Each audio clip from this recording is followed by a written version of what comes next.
इस संसार में तीन प्रकार के मनुष्य पाए जाते हैं। निम्न कोटि के मनुष्य, मध्यम कोटि के मनुष्य और उत्तम कोटि के मनुष्य। जो निम्न कोटि के मनुष्य हैं वो जो है इस कार्य को करेंगे, इसमें ऐसा विघ्न आएगा, ऐसा सोच कर के ही उस कार्य को शुरू नहीं करते हैं।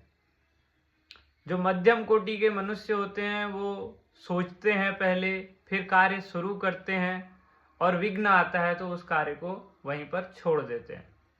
और जो उत्तम कोटि के मनुष्य हैं वो बार बार विघ्नों से मारे जाने पर भी, परास्त होने के बाद भी उस कार्य को अंतिम परिणाम तक ले जाते हैं और उस कार्य को सफल बनाते हैं।